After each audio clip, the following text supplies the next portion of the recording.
Saúdos, que tal como están? Benvidos un día máis ao Faladoiro. Estamos na Semana Grande das Festas en Compostela, a última semana do Faladoiro antes de facer o parón que adoitamos facer nestas épocas do ano. Descansamos no verán, pero quédanos aínda por diante 4 programas que estarán seguro cheos de contido. Dicíamos que estamos na Semana Grande das Festas, a falta de 5 xornadas pro Día do Apóstolo, o Día de Galicia, o Día da Patria, como o queiran chamar. Nesa festa do Día do Apóstolo actuará como delegado rexio, como saben, na ofrenda o presidente da Xunta de Galicia. Hoxe o voceiro do PP en Raxoi, o exalcalde Agustín Hernández, admitía que está sorprendido polo conformismo da Igrexa o non pedirlle con máis insistencia ao alcalde da cidade, a Martiño Noriega, que acuda a esa cerimonia religiosa. Imolo escoitar de seguido. Ofrecía Hernández unha rolda de prensa na que tamén dicía que o seu partido apoiará sen fisuras o goberno local nas reivindicacións que faga en relación á estación intermodal que precisa Santiago. Estaba hoxe o alcalde Noriega en Madrid reuníndose con altos cargos de Adif para falar dese proxecto, así que, será unha das cuestións que comentemos na tertulia, todo nunha xornada na que o líder do PSOE, Pedro Sánchez, prometía destinar 6.000 millóns de euros anuais a crear unha renda mínima vital se gaña as eleccións, unha idea que din dende o PP está copiada de Podemos. Tamén os populares falaban hoxe da súa axenda social, prometían destinar a esas iniciativas 2.000 millóns de euros, mentres en Podemos son noticia, entre outras cousas, a ringleira de dimisións provocadas por esas primarias celebradas recentemente para elixir os seus candidatos ás eleccións xerais. Así está o patio nunha xornada na que tamén se fala de algún nome propio, como por exemplo o do adestrador Pep Guardiola, que pechará a lista unitaria de Artur Mas e de Oriol Junqueras para as eleccións catalás do 27 de setembro. Está tamén o tema de Grecia. Son algúns dos contidos dos que falaremos cos nosos convidados de hoxe. A miña dereita, os catedráticos da USC, Luís Caramais. Que tal, Luís? Benvido un día máis, catedrático de Facenda Pública. Marcelino Agís. Que tal, Marcelino? Benvido, catedrático de Filosofía. E por aquí, a miña esquerda, a historiadora Encarna Otero. Que tal, Encarna? Hola. Benvida, un placer. E o licenciado en Dereito Ramón Quiroga, exconcelleiro do Partido Popular en Santiago. Que tal, Ramón? Hola, benvido, que te estreas hoxe no Faladoiro. Eu espero que esteas a gusto, eu creo que sí, que o vas a estar. Sin ninguna duda estaría a gusto. E que repitas, non? Que o interesante. Empezamos como sempre en clave local. Estivo, como dicía na presentación, o alcalde Martiño Noriega en Madrid falando con responsables do Adif, da estación intermodal. Quere o goberno local recuperar a filosofía do proxecto de Herreros, desbotado na actualidade, e hoxe o PP, a través do seu voceiro Agustín Hernández, dicía en rolda de prensa que o goberno local terá o apoio sen fisuras do Partido Popular para defender ese proxecto. Non quero falar tanto diso, veremos que pasa, e xa dará tamén información o alcalde, o seu regreso á cidade, pero sí de outras declaracións que facía Agustín Hernández, o exalcalde, en resposta ás preguntas que lles facían os xornalistas. Dicía que está sorprendido polo conformismo da Igrexa o non reclamar a asistencia de Martiño Noriega ao acto da ofrenda do 25 de xullo. Estas eran as súas palabras. Pois sí, a verdade é que, sinceramente, vexo un conformismo que sorpréndeme por parte da Igrexa. Creo que é absolutamente respetable que o cidadán, señor Noriega, non acuda a un acto religioso, pero creo que a Igrexa debería defender máis vehementemente que o alcalde de Santiago, que representa a todos os cidadáns desta cidade, acuda a ese acto na súa condición de alcalde. Pero, en todo caso, cada un é dono de defender o seu coa intensidade que desexe. Sorprendido Agustín Hernández porque a Igrexa se tome bastante ben que Martiño Noriega, o alcalde da cidade, non vai a ese acto. Non sei se alguén na mesa comparte tamén esa decepción. Por aquí, Marcelino. Sí, eu desde logo que a comparto porque me sorprendeu. Houbo dúas reunións, unha do arcebispo e outra do deán co alcalde da cidade, e me sorprendeu a tibieza, porque nos evanxeos fala Xesús de Nazaret que hai que ser ou frío ou quente, pero morno realmente é bastante insufrible. Eu quero decir sobre este tema que esta cidade se chama Santiago de Compostela e ambos sustantivos, o de Santiago e o de Compostela, teñen que ver co feito xacobeo. Santiago porque é o nome do apóstolo e Compostela porque, según din os filólogos, ten que ver con ese lugar ben composto onde foi deitado o corpo do apóstolo e de onde naceu toda a tradición xacobea. a tradición xacobea e o feito apostólico é a alma desta cidade. Se a principal institución civil da cidade non respeta e non apoia esta tradición que fundamentalmente nace da súa dimensión religiosa, que apague vámonos, non? Creo que é insólito, porque como ben decía o anterior alcalde Agustín, unha cousa é a sensibilidade e a dimensión persoal que poida ter Martiño Noriega persoa, pero outra é a dimensión institucional representando a todos os composteláns. E eu creo que nesa parte, pois el tiña unha misión que cumprir, que desde o meu punto de vista sería apoiar unha tradición que non ten que ver coa súa sensibilidade ou crenzas religiosas, sino con unha dimensión institucional que está alén dese aspecto. Bueno, pois Marcelino, sorprendido ca tibieza da Igrexa en relación a este asunto, quere ver a Martiño Noriega alcalde nese acto de ofrenda por aquí, por este lado, encarna Otero. Eu me aledo moito. Foi tenente alcalde da cidade. Sí, e que moitos anos fui o acto cívico, o acto institucional, que é o que hai que ir, o que se fai no Pazo de Raxoi. Unha vez que remata a ofrenda, hai un acto no Pazo de Raxoi onde o Concello no seu conxunto, goberno e oposición, recibe as autoridades da cidade, porque efectivamente Santiago non é o patrón de Santiago e San Roque, pero ese día é o Día de Galiza, o Día da Patria Galega, como se queira chamar, o Día Nacional Galego, e efectivamente o Concello, capital de Galiza, que é capital de Galiza, fai un acto institucional no que convida moitísima xente, que empeza o día 24 pola noite e remata o día 25, non? É así, entonces, eu alédome moito que a Iglesia cumpla ca Constitución, é a súa obriga. A Constitución dice que o Estado é laico e a confesional, o sinala así a Constitución, e eu me aledo moito, ademais non me esperaba menos, porque, bueno, eu non coñezo o deán, pero o arcebispo sí que o coñezo, tratei con el por razóns institucionales moitas veces, e sei que persoa é. Por lo tanto, o único que fai é efectivamente cumplir ca súa obriga institucional. Que así, Santiago, capital de Galiza, efectivamente se chama Santiago de Compostela, e o que Compostela é a súa cidadanía, as persoas que nela viven, a historia que a cidade escribiu ao longo dos tempos, e o feito de que hoxe, como capital de Galiza, por un feito, que o camiño, mais efectivamente que remata na catedral, pois que sean creentes, e os que non sean creentes, a propia función do camiño como elemento de convivencia, bueno, pois marca a vida da cidade. Entonces, a mí me parece moi ben que se cumpla cada quen na súa función institucional.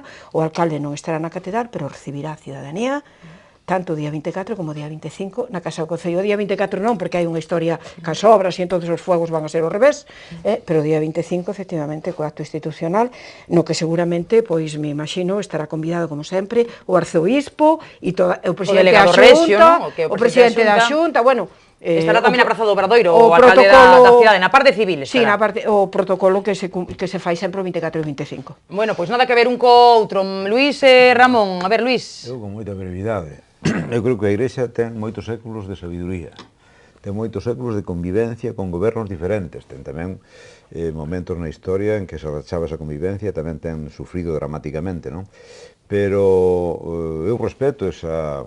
non podía ser de outra maneira, respeto esa decisión da Igrexa, eu creo que a tradición se vai manter, o rei é o que designa o delegado rexo, se non é el mesmo. A min pareceme unha cousa completamente, hai que dicirlo con calificativo respetuoso, unha cousa estrambótica, ver aos delegados rexios pedíndolle polas colleitas, e polo clima, e pola paro, e pola... A min que non... Por eso, Santiago Apóstol ten un ritus na cara de escepticismo e un pouco de ironía, non? Pero estos que me veñen a decir aquí, non? Pero, bueno, esa é porque está a mitad tapada de flores, sabes por qué? Esa é a tradición. A min a tradición non me parece mal. Hai países plenamente democráticos que manteñen tradicións, como cando van a ler o discurso de inauguración do ano político en Gran Bretaña, pois un noble se pon de xeonllos ante a reina e dalle ali os papéis, tal. En fin, cada país pois ten as súas cousas. Eu repito, a Igrexa é a que di que lle dá máis ou menos igual. E máis, eu lle pediría á Iglesia que no futuro, e canto antes, se manteña dentro da súa autonomía, porque cando se contamina co poder civil, sexa este do color que sexa, non lle vai moi ben. Eu penso que esa independencia súa, o cual é perfectamente compatible con actos deste tipo, que son, ao fin e ao cabo, actos tradicionais. Ramón, ti con quen concordas a ver da mesa? Comparto o que dixo Marcelino, comparto que a postura que mantén o exalcalde, creo que a Igrexa, depois dunha tradición de 350 anos, pois quizás tiña que haber sido máis vehemente nesta situación, pero independentemente deso, o certo é que eu creo que non beneficia en xeral todo este conflito que se está montando ao redor do que é o Día da Ofrenda a imaxen da cidade, porque creo que xerará un conflito de protocolos, un conflito de interpretacións. Eu creo que é unha tradición que se mantén ao longo dos séculos. Eu creo que non hai motivo para non continuar con ela. Eu creo que hai que diferenciar o que é a implementación de políticas públicas de acordo ca ideoloxía de cada partido que é elexido democráticamente en cada momento, e outra cousa distinta son os actos de carácter institucional, que eu creo que hai que estar un pouco por riba deso, ademais cando se trata da cidade de Santiago, que ademais é a capital da comunidade autónoma.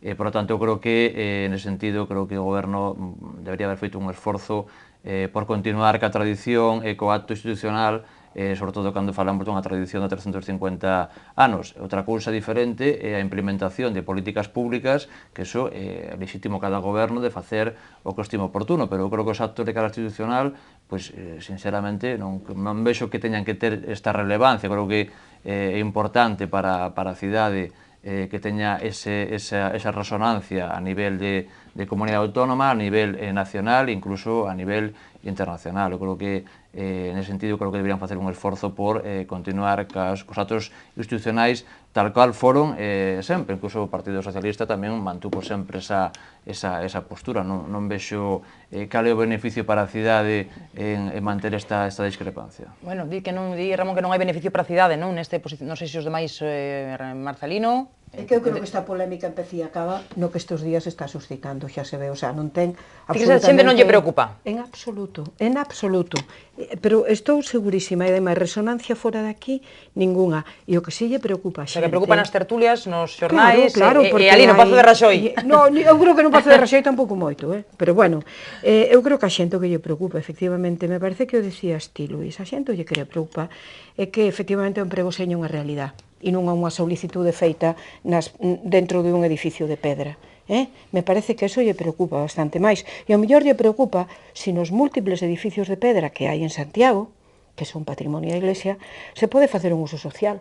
O mellor eso sí que lle preocupa a xente, porque melloraría moito a súa calidad de vida, como xa teñen algúns, pero ampliálos, o sea, cousas dese tema que espero que, dese tipo que espero que tamén estén nunha mesa de negociación. Por parte da alcaldía e por parte da Igrexa. Boa sintonía parece que houbo, non? Neses encontros que temos nestes días. Como se mantén o patrimonio e con que fondos, porque evidentemente eso é importante, o sea, todos eses temas son os que lle preocupan a xente. O resto, pois se fala, se di, pero queda aí, queda aí. En calquera caso, eu quero suñar que me penso que o alcalde de Santiago ten que ter presencia nos actos institucionais de ámbito político, etcétera, ineludiblemente, porque, como se dixo aquí tamén, é a capital de Galicia e por moitas outras cousas. Por exemplo, que tiña que ter ido as medallas Castelao.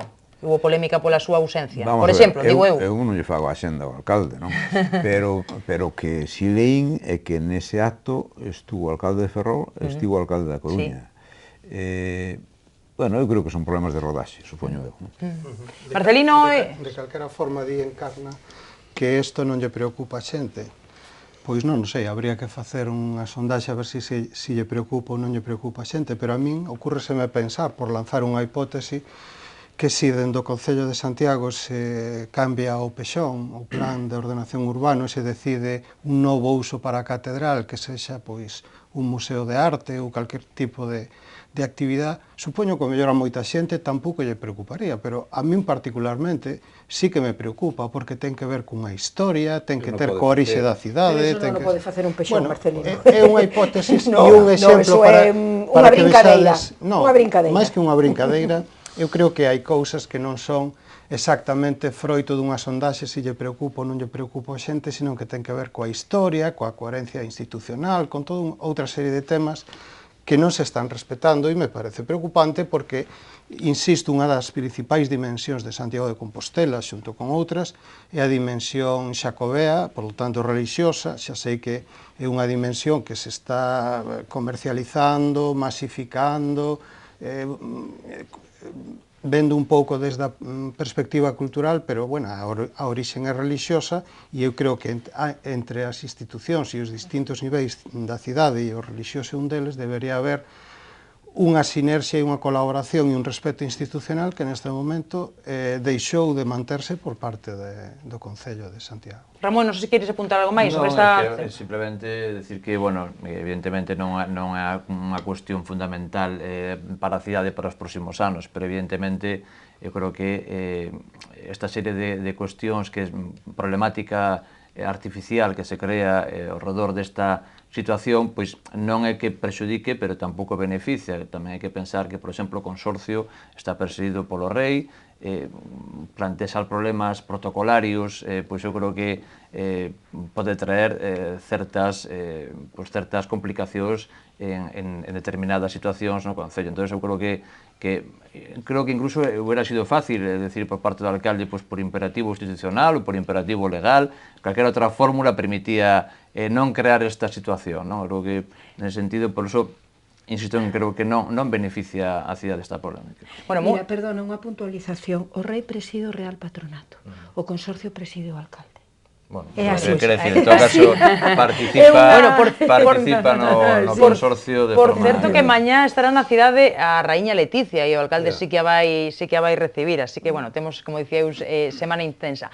Bueno, moi brevemente, pero xa que aproveitando que está por aquí Ramón, exconcelleiro do Partido Popular neste mandato que ven de finalizar, exconcelleiro dos non electos, non? Da última etapa con Agustín Hernández na alcaldía, quero preguntarvos como vedes a marxe xa desta polémica, pero en xeral, moi brevemente, como vedes pois este comezo de mandato, con Encarna, con Marcelino, con Luís, xa teño falado algunha vez.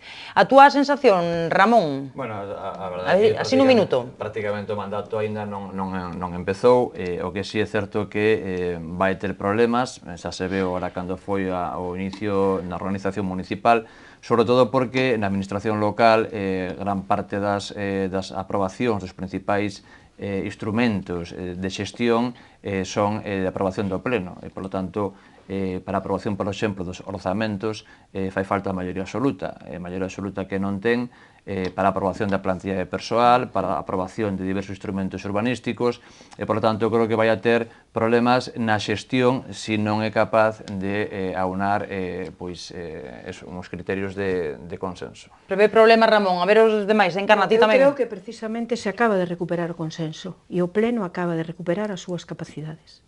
E a min eso me gusta porque nestes 4 anos non foi así. Entón, a min me gusta, xa o dixen sempre, esta cidade foi unha cidade de pactos. A única época en que non se faltou foron estes 4 anos. É unha cidade de pactos, é unha cidade que recupera que todos os grupos municipales estén nas diferentes comisións, porque está o consorcio, está o auditorio, é dicir, hai cantidad de instrumentos que ten Santiago. Eu espero dúas cousas. Primeiro, que a capitalidade como instrumento recupera as súas funcións, espero, agardo.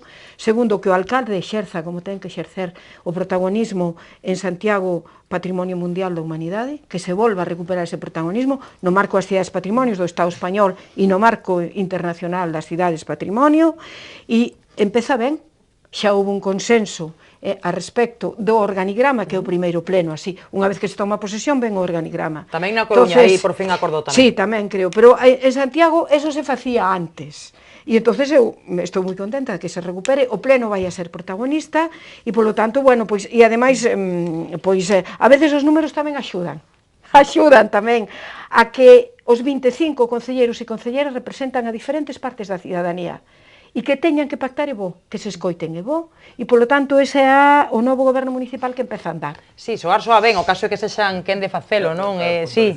Non digo que vaya a ter problemas, simplemente me refiro que é complicado xestionar, é dicir, un goberno cando non tes maioría, porque obliga, pois, o que Encarna a facer pactos constantemente, complica a xestión. Non digo que vaya a ter problemas, sino que é máis fácil gobernar con maioría absoluta que ter que buscar acordos para implementar determinadas políticas públicas. Bueno, Hasta o momento, a mí me parece que están inéditos, non? Encarna fala de que xa hai uns acordos dentro, supoño que é o que hubo en todos os concellos para a asignación de retribucións e algunhas outras cousas para botar a andar, non? Pero o certo é que, salvo nos últimos meses, pois, con respecto ás persoas, eu creo que a última legislatura municipal foi un chisco esperpéntica. Nos últimos meses as cousas se puxeron a andar con máis racionalidade. Aquí temos unha persoa que puxo moita orde no ámbito da facenda municipal e agora pois hai que esperar que teña moita suerte estes que comezan, pero non me vexo capacitado para decir hasta o momento nada, porque nada vin aínda. É cedo aínda, non? Marcelino? Pois mira, eu encontro un aspecto positivo e é que estea gobernando en Santiago de Compostela a lista máis votada. Gustaríame que fora non unha excepción, senón unha norma para todos os concellos do país. Pero, por outra parte, tamén me gustaría, e non se logrou de momento, que tivera un apoio ou un pacto ou un acordo bastante máis estable do que ten, porque xa en algún dos plenos pois, se escenificou un desencontro entre os grupos minoritarios que lle prestan apoio ou que lle prestaron para a súa toma de posesión como alcalde, e iso pois, realmente daralle á cidade unha inestabilidade se non se cambia. Pode que nos anos que faltan, porque isto acaba de empezar, pois vaya captando un pouco acordos máis estables de goberno, pero de momento que se aprecia é que sí, houve un primeiro acordo para que pudera sair elexido alcalde e nada máis, non? E iso non me vou desde logo. Facemos pausa para publicidade, se vos parece, a volta analizamos, bueno, como está o panorama político nesta semana, pequeniño descanso, volvemos de contado. Estamos xa de volta na tertulia hoxe na compañía de Marcelino Agís, de Luís Caramés, de Encarna Otero e de Ramón Quiroga. Na primeira parte falando da actualidade local, nesta segunda moitas cuestións, unha delas que poño en riba da mesa, que pasará co candidato á presidencia da Xunta nas autonómicas do 2016 polo Partido Popular. Dicía estes días nunha entrevista en un medio radiofónico o presidente Feijóo que de aquí o primeiro trimestre do ano que ven decidirá pois se opta a ser de novo candidato á presidencia da Xunta, haberá un congreso do partido e, bueno, pues antes tamén el tomará a súa decisión e o partido terá que pensar pues, cal é a persoa que lle pode dar unha nova maioría absoluta. Bueno, hoxe, como andamos os xornalistas pensando, facendo quinielas con nomes, pois hoxe, nesa rolda de prensa que daba no Pazo de Raxoi, Agustín Hernández preguntaba a unha xornalista se se ve como candidato do Partido Popular. Esta era a súa resposta.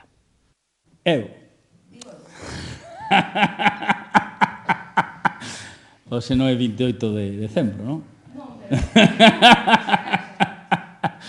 Eu non teño máis obxectivo que liderar a oposición en Santiago de Compostela, revitalizar o partido nesta cidade, recuperar e incrementar a confianza dos veciños e das veciñas, evitar que a cidade marche de frustración en frustración e por iso explicamos o noso posicionamento respecto da estación de tren e nada máis.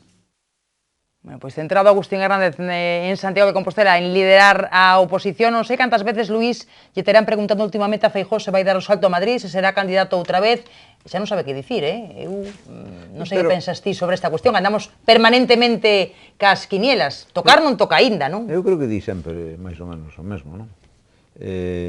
Agora, di que no primeiro trimestre, non? Bueno, el decía que o seu sitio era aquí, que evidentemente foi elexido para foi electo para representar a Xunta. Tamén dixo que Rajoy, bueno, tentou, non? Si, aí hubo unha cousa, primeiro tentarán moito, despois parece que tentarán un pouco menos, pero en calquera caso, evidentemente que a sintonía co presidente do Goberno Central ten que ser seguro que total, e dende logo, vendo o goberno de Rajoy, Feijóo, pois figuraría no primeiro cuartil de cualidade do goberno. Aí non ten ningún problema, penso eu. Pero o que pasa é que as circunstancias, desde o que se falaba de que iba a facer Feijóo, a hoxe mudaron moito. Mudou moito a perspectiva do propio Partido Popular, dos partidos en xeral, respecto ao que vai ocurrir nas eleccións. Por lo tanto, pois tampouco se sabe se Rajoy, que vai ocurrir no Partido Popular na súa cúpula. Feijóo está, el con outros, ao lado de outros, concurrindo con outros para ser sucesor. Está todo moi aberto, penso eu. O último que se me ocurría a min é facer profecías, non? Pero eu creo que está máis aberto que nunca. Bueno, ten razón Luís o que apunta, non? O panorama está aberto e moi interesante, Encarna. A mí me gustaría que Feijóo exerciera de presidente da Xunta, é dicir, que Galicia tuvera un presidente da Xunta, porque se sempre estamos falando de que vai a pasar, quen vai ser candidato, que non... Galiza neste momento necesita un presidente que realmente mire por este país, e que non se lle ocurra facer cousas como as PEMES. É dicir, fai uns días tiñamos, a semana pasada, non, esta semana, perdón, pois tiñamos a miles de personas na rúa reclamando que este país poda producir. Me refiro ao sector lácteo, que non é só un sector productivo, é un proxecto de país, porque aí estamos falando de territorio, hoxe, pois sí, acabo de escoitar de un congreso que se fixo en Santiago que en 50 anos eu non o vou a ver, pero mellor ti sí, podemos ser 1 millón de personas menos. O sea, eu creo que eses son os problemas graves. E logo, efectivamente, cara as eleccións, habrá que mirar quenes son os mellores ou as mellores candidatas. A mí me gustaría tamén que Galiza algunha vez tuvera unha presidenta, tamén me gustaría, e que os presidentes se presenten con un programa de goberno non para ter única e exclusivamente maiorías absolutas, sino pensar na cidadanía. É dicir, a mí me gusta máis isto que empezar a facer quinielas xa, Dios mío, cando tocan as autonómicas, eu creo que en 2016, non? Bueno, pois que a xente que se elixe, e eu non o votei, xa o digo, pero evidentemente o presidente da Xunta de Galiza, e eu creo que se ten que ocupar dos problemas gravísimos que o Gallano non foran, pero son que ten este país, en vez de estar sempre facendo quinielas e que se rían, porque, bueno, a mí me parece que está ben ter sentido de humor, pero desde a responsabilidade de gobernar un país, que é o que hai que facer. Bueno, a Encarna ve un presidente ausente, non lle gustou ver a Agustín Hernández rindo ante esa pregunta, non sei como queréis que reaccionara, claro, que pillou uno, se ve que por sorpresa, non contaba el con eso. Iban a ser as vacacións de verao e entonces xa estaba relaxado. A ver, Ramón. Bueno, eu comparto o que decía Agustín, o sea, que evidentemente... Ti velo centrado no PP de Santiago, entón. Totalmente, que eso, pues, únicamente, pues eso que decía él, que si fora 28 de novembro de dos inocentes, non? De decembro, do Día dos Inocentes. Eu creo que comparto con Encarna que a mí tamén me gustaría ver unha presidenta da Comunidade Autónoma algunha vez, pero ahora está o que está elixido por os cidadáns e que está xestionando unha situación moi complexa en Galicia desde fai moitos anos e que é un referente a nivel nacional. Eu creo que é un gran presidente, creo que está xestionando todas as situacións da mellor forma posible. Por aquí, Marcelino. Bueno, pois eu creo que despois das eleccións municipais cambiou bastante o panorama político e iso pois ten que influir desde logo en todos e cada un dos partidos. Sí, nas contas que votan. Nas contas que votan. Hai novos partidos, hai partidos emerxentes, as mareas subiron. Por certo, aproveito para lembrar que as mareas baixan tamén. Non están permanentemente en pleamar, sino que hai baixamar e pleamar. E resaca tamén. E resaca, etc. Bueno, e hai luvachea que canta mareas. Quero decir, volvendo un pouco á seriedade, que a perspectiva dunhas eleccións autonómicas despois dos resultados das municipais nas que houve un castigo claro ao Partido Popular, quizáis porque foi o partido que tivo que afrontar os anos da crise económica a nivel español, pois supoño que fará replantear tamén e influirá na elección do candidato á presidencia da Xunta de Galicia, e me temo que Feijóo pois é o que está mellor situado pola traxectoria da súa xestión nestos anos. Eu comprendo que posiblemente tamén tería unha labor que facer no goberno central e sería unha aspiración lexítima, pero, bueno, as circunstancias, a traxectoria súa, o nivel de xestión nestos anos difíciles, probablemente aconsellen que el repita un terceiro mandato para que o Partido Popular poida ter unha maioría clara nun contexto complexo desde o punto de vista político, como se puxo de manifesto nas últimas eleccións municipais. Sí, Luís. Bueno, eu tamén introduciría unha hipótese de moi baixa probabilidade, non? E menos neste país, porque a política é moi profesionalizada, non? Pero non habería que desbotar que Feijóo podría ir a outra cousa, que non fora a política. Unha empresa, podía ir a... Penso eu que pode... Pensas en algunha empresa en concreto? No, pero quero dicir que eso é un universo que está aí e non ten por que ser a saída necesariamente na política, porque a veces eu teño descoitado ou parece como se dixera que está un pouco canso, non? Que, bueno, que ao mellor xa moitas das súas etapas ambición política están cubertas, non sei, No, eu coido que efectivamente Galiza necesita un revulsivo, o sea, non por casualidade estamos, xa non digo unha das últimas comunidades autónomas do Estado español, nacionalidade histórica que é o que somos, mas incluso se colles o panorama europeo, Galiza descendeu enormemente a súa renta, a respecto, por exemplo, do ano 2005, 2006, onde íbamos progresivamente aproximándonos a Europa, e agora ten un problema gravísimo que é a falta de traballo de todo tipo que fai que a xente máis innovadora e emprendedora pois teña que irse afora, e iso eu coido que son palabras moi serias, moi graves, que exixirían un gran pacto galego por resolver esas cuestións. E, polo tanto, claro, eses pactos normalmente en política ten que tomar a iniciativa alguén, e a iniciativa lle corresponde ao xefe de goberno, é dicir, ao presidente da Xunta. Entón, eu creo que nestas cousas eran as que habería que estar pensando neste momento, non? Porque as persoas pasamos, pero os países quedan.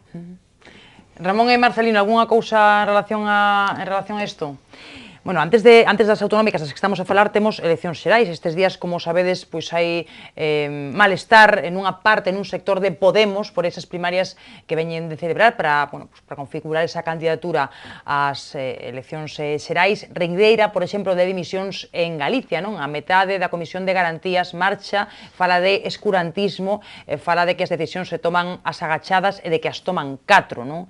Non sei se vos sorprende estar falando destas cuestións nun partido que precisamente di que busca todo o contrario, outra forma de facer política, non? Que é algo que vimos escoitando moito últimamente. Ramón Marcelino, empezo por vos. Ramón, por exemplo, por ti. Non sei se en relación a Podemos sorprenden. En relación con Podemos, eu creo que se está vendo un pouco como que todas as gran parte das medidas que propugnaban e que falaban, pois ahora, na hora da verdade, non son así, non? É que toda a democracia interna que criticaba con respecto a outros partidos políticos, ao final non as practica, non? Fai pouco dimitiu o seu número 2 por desavenencias co líder, e agora, pois, no proceso de elección das primarias, de elección do candidato, pois sabemos os problemas que teñen. Por lo tanto, creo que unha cousa é o mundo da teoría, outra cousa é a práctica.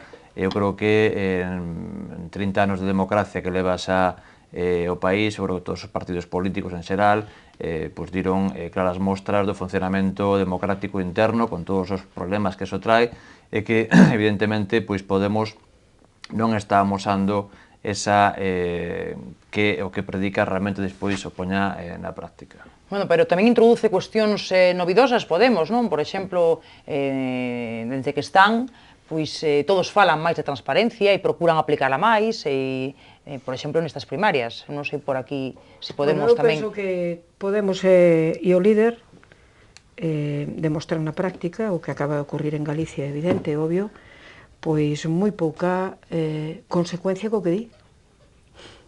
Efectivamente, non? Bueno, pois el fala de cidadanía, que decide, fala de democracia, e vemos que tanto a marca como el pois son en gran parte os que deciden, incluso actúa de forma diferente según o espacio xeográfico onde se move. É unha cousa curiosa, non? Porque costou moito traballo recoñecer que había 3 nacionalidades históricas, Galiza, Euskadi e Cataluña, para que agora demos marcha atrás e neguemos incluso eso. Non é igual a imaxe de marca, non é igual a imaxe de marca en Cataluña que en Galiza, no País Vasco non sabemos moi ben o que ocorre. Entonces, a min, eu non creo en líderes nacidos así da nada, non me gusta eso, eu creo que o liderazgo simplemente se forma desde a propia democracia. É verdad que as persoas executan as cousas, pero é desde a propia democracia.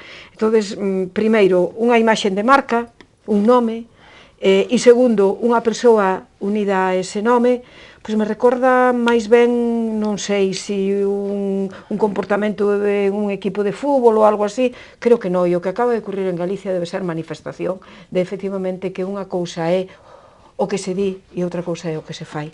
E iso a cidadanía o nota, o nota. Eu me lembro de que naquel 15... de que mes era? 15M. 15M, era 15 de maio, non? 15 de maio. Pois que todo era, evidentemente, unha marea de cidadanía de abaixo arriba.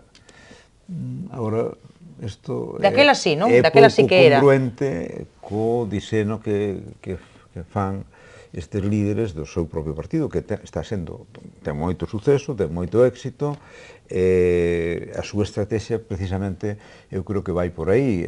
Algúns din que é un pouco de leninismo, bueno, eu deso non sei, que non son experto en ciencia política nem historia das ideas políticas, pero é verdade que daquelo que se veía que se podía ver na Porta do Sol de Madrid, ou na Plaza do Obradoiro, ou na Plaza do Obradoiro, agromando, non? Que estaba agromando aquelo, pois probablemente tamén desde un punto de vista pragmático, de organización política, pois a hora de cortar o bacallao, pois as cousas son moi diferentes. Sí, Marcelino. Eu tamén neste punto, e o sinto, non estou nada de acordo con Encarna, porque eu xustamente a Pablo Iglesias o vexo moi coherente coa súa ideoloxía. Coherente porque el ten, e me lo comprobando cada vez que van pasando os meses, é un marxista, eu diría que é un marxista-leninista polo tipo de funcionamento, entonces non é que sea incoherente, é coherente, o que pasa que máis ben é anacrónico, tería todo o sentido nos anos 20, a Revolución Rusa foi no ano 17, e do século pasado. Do século pasado, do 1917, e lembremos, por certo, a Revolución Rusa aplicando o manual, aplicando o marxismo, comenzou pola dictadura do proletariado, e non saiu daí xa quedou unha dictadura do proletariado e non chegou á fase final do comunismo, que é a sociedade sin Estado. Bueno, pois Pablo Iglesias está aplicando o manual, e o manual do bo marxista-leninista é xustamente esa política dirixista que estamos sendo testemunhos dela, e en concreto, pois a min soname moito a unha época xa superada históricamente, pero que estas ideoloxías que se venden como novas, en realidad me sonan a cousa moi arcaica. Sí. Pero eu, o que decía Marcelino, mellor non me entendiches ben, é que efectivamente el fala moito de ciudadanía e de democracia e de transversalidade, e logo despois impón un liderazgo e unhas siglas. E eu aí é onde vexo unha incongruencia total entre o que di e o que fai. E a prova é e logo despois incluso non recoñecer un marco político existente que, evidentemente, si despois destas eleccións, como falan moitos partidos a través das bocas dos seus líderes e futuros candidatos, me imagino, porque por eso falan, pois se vai a afondar en modificar o texto constitucional, que xa ten anos e, polo tanto, hai que, por un lado, ayornalo, e, por outro lado, bueno, pois hai demandas dos povos, demandas das persoas, que hai que avanzar aí, pois o que non pode ter é un tratamento de unha maneira para Cataluña, de outra para País Vasco, de outra para Galiza, o sea, eso é unha incongruencia, inconsistencia por parte do seu programa político, do que el dice que oferta como programa electoral, digamos, non? Porque a mí me parece que, bueno, que eso é incluso retroceder a un centralismo que me recorda máis ben tempos pasados dos que non quero falar, cando efectivamente España era unha e única. Unha e única. Eu creo que tamén hai nesta posición de Pablo Iglesias e do seu partido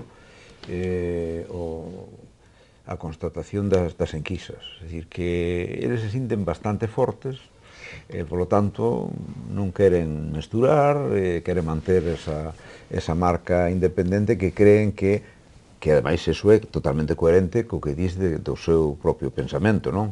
É a súa propia visión estratégica. Pero eu creo que agora te influen moito os dados que dicen ter das enquisas. Non, iso pode ser. O que pasa é que eu poño en riba da mesa que os estudios demoscópicos, despois, a cidadanía di o que di o día que ten que ir a votar. Sí, o poño en riba da mesa por si acaso alguén ten dúbida. Bueno, pero alguén ven na mesa un Pablo Iglesias presidente?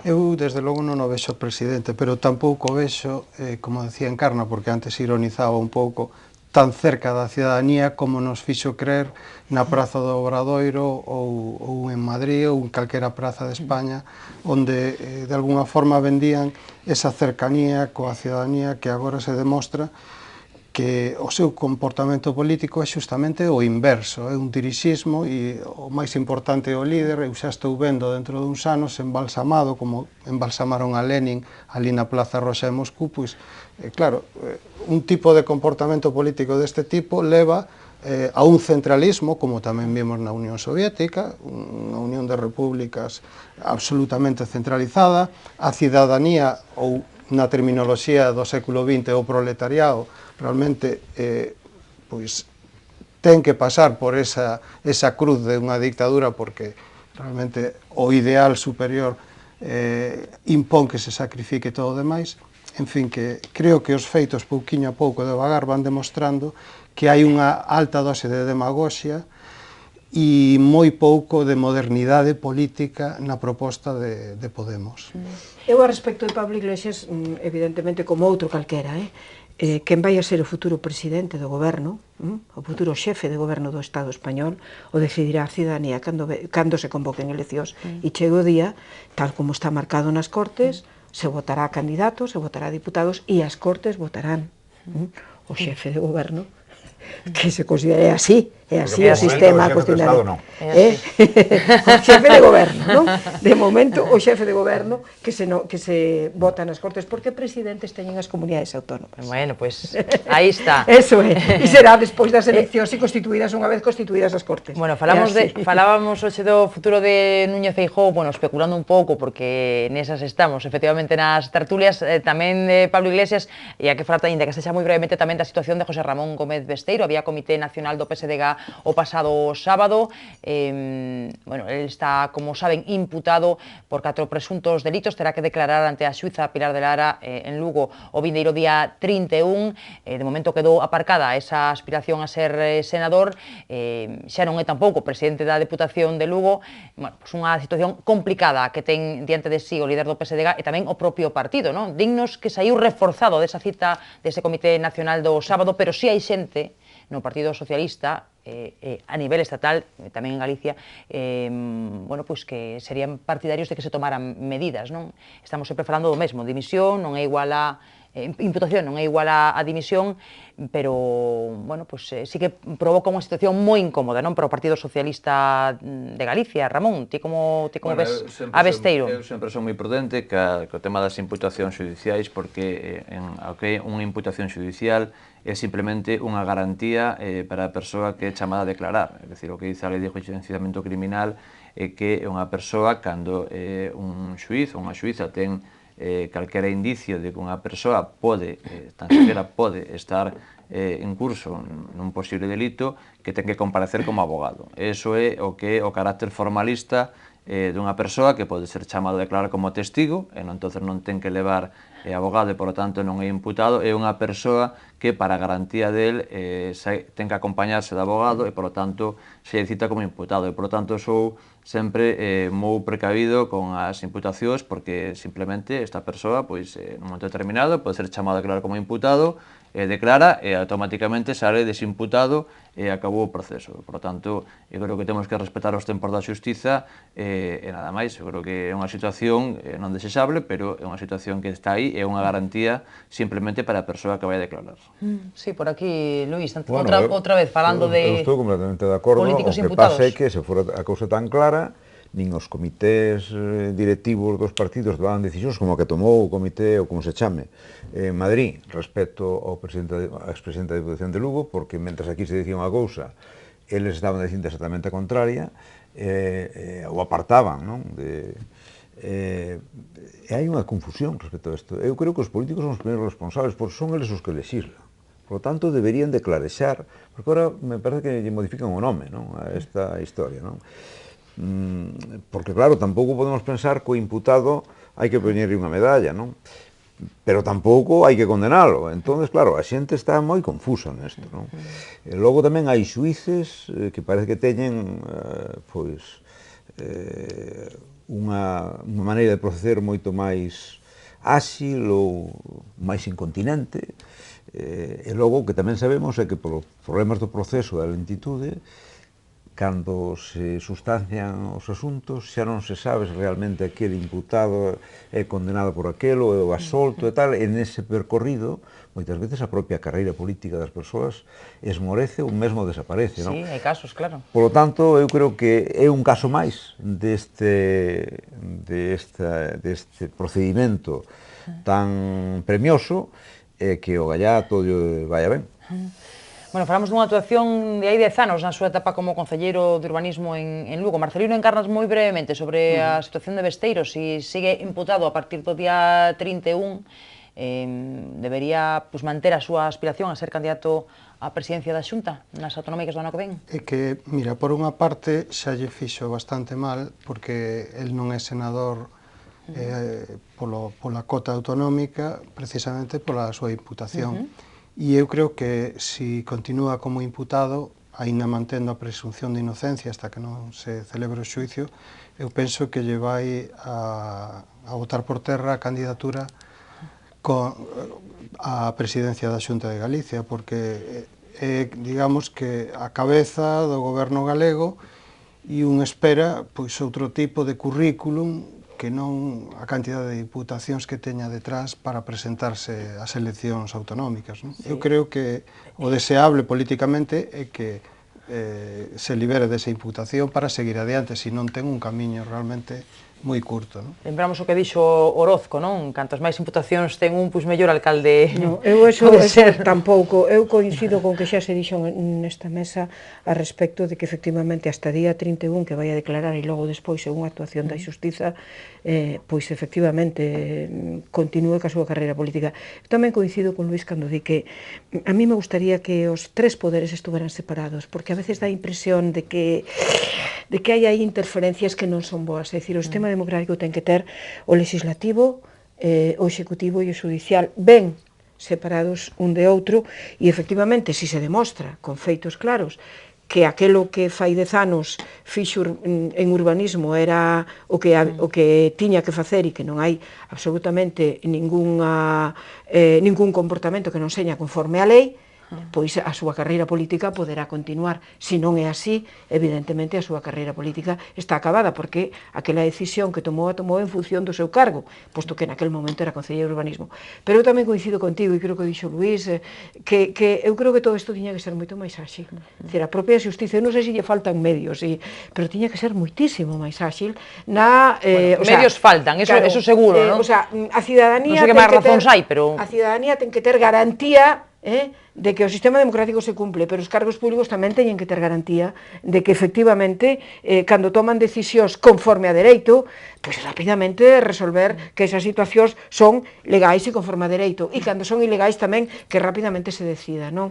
Eu coido que eso pois debe de ser muitísimo máis rápido, porque senón, claro, as causas collen e os papeles hai que lelos, primeiro, e segundo, a veces, eu creo que insinuaba un pouco Luís, dá a sensación como si, a veces, pois, bueno, non fora totalmente independiente a decisión judicial de outras.